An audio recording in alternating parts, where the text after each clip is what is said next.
Hello all welcome to Bhargavi Vantillu. ఈరోజు వీడియోలో ఒక మంచి చట్నీ రెసిపీని షేర్ చేయబోతున్నాను. చాలా రుచిగా ఉంటుందండి.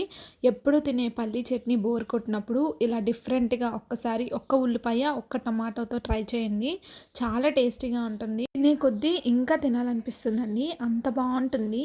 ఈ చట్నీ కోసం ముందైతే స్టవ్ మీద ప్యాన్ పెట్టుకొని ప్యాన్ వేడెక్కిన తర్వాత 2 టేబుల్ స్పూన్ వరకు ఆయిల్ని వేసుకోవాలి. ఆయిల్ వేడెక్కిన తర్వాత 1 కప్పు వరకు ఆనియన్స్ని వేసుకోవాలి. పెద్ద సైజులో ఉండే ఒక ఆనియన్ని తీసుకుంటే సరిపోతుంది. అదే కప్పుతో పెద్ద సైజులో ఉన్న ఒక్క టమాటోని ఈ విధంగా కట్ చేసుకొని యాడ్ చేసుకోవాలి. ఇలా వేసుకున్న తర్వాత ఒక 5 లేదా 6 ఎండుమిర్చిని కూడా వేసుకొని మొత్తం ఆయిల్లో ఫ్రై అయ్యేలాగా బాగా కలుపుకుంటూ ఫ్రై చేసుకోవాలి. మనకి ఆయిల్ ఎక్కువ వేయకండి, ఆయిల్ తక్కువ వేస్తేనే మనకి టేస్ట్ అనేది బాగుంటుంది. ఇందులో ఎండుమిర్చిని వేయడం వల్ల టేస్ట్ చాలా బాగుంటుందండి. సో ఈ విధంగా కొంచెం సేపటికి మగ్గుతుంది. ఈ టైంలోనే 1/2 టేబుల్ స్పూన్ వరకు సాల్ట్ని కూడా యాడ్ చేసేసుకొని మొత్తం మిక్స్ చేసుకోవాలి. సాల్ట్ని యాడ్ చేసుకోవడం వల్ల ఆనియన్స్ టమాటో అనేది మనకు తొందరగా వేగిపోతుంది. సాల్ట్ని వేసుకున్నాక మొత్తం కలిసేటట్టు బాగా మిక్స్ చేసుకొని కొంచెం సేపు వేగనివ్వాలి. కొంచెం సేపటికి ఆనియన్స్ టమాటో అనేది పూర్తిగా మగ్గిపోతుంది. ఈ టైంలో చూడండి, ఈ విధంగా వేగితే సరిపోతుందండి మనకి.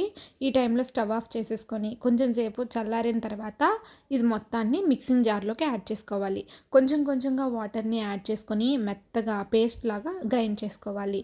ఇలా గ్రైండ్ చేసుకొని పక్కన పెట్టుకున్న తర్వాత స్టవ్ మీద అదే ప్యాన్లో ఆయిల్ వేసుకొని 1/2 టేబుల్ స్పూన్ వరకు పోపు దినుసులు, ఒక 10 నుంచి 12 వరకు కరివేపాకు రమ్మల్ని కూడా యాడ్ చేసేసుకొని కొంచెం వేగిన తర్వాత మనం గ్రైండ్ చేసుకున్న ఈ మొత్తం చట్నీని యాడ్ చేసేసుకోవాలి.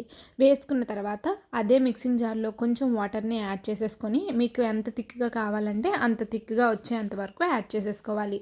నాకు మరీ థిక్గా ఉంటే నచ్చదు కాబట్టి కొంచెం పల్చగా చేసుకున్నానండి, అయినా సరే థిక్గా ఉంది.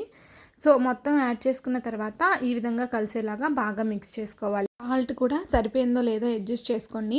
చూడండి, కొంచెం సేపటికి చట్నీ అనేది మనకి ఇలా ఉడుకుతూ ఉంటుంది. ఈ టైంలో బాగా కలిపి స్టవ్ ఆఫ్ చేసేసుకోవాలి. వేడివేడి ఇడ్లీలో ఈ చట్నీని తింటే అబ్బా ఇంకా రుచే మర్చిపోలేమండి, అంత టేస్టీగా ఉంటుంది. ఎప్పుడు తినే మనకి పల్లి చట్నీ, బొంబాయి చట్నీ ఇలాంటివే కాకుండా డిఫరెంట్గా ఈ చట్నీని కూడా ఒక్కసారి ట్రై చేయండి. చాలా రుచిగా ఉంటుంది, ఎక్కువ సమయం కూడా పట్టదు, ఇట్టే అయిపోతుంది. సో ఈ రెసిపీని మీరు కూడా ట్రై చేసి మీకు ఎలా కుదిరిందో మీ ఫీడ్బ్యాక్ని నాకు కమెంట్ రూపంలో తెలియజేయడం మర్చిపోకండి. ఈ వీడియో కనుక నచ్చినట్టయితే లైక్ చేసి, షేర్ చేసి, సబ్స్క్రైబ్ చేయండి.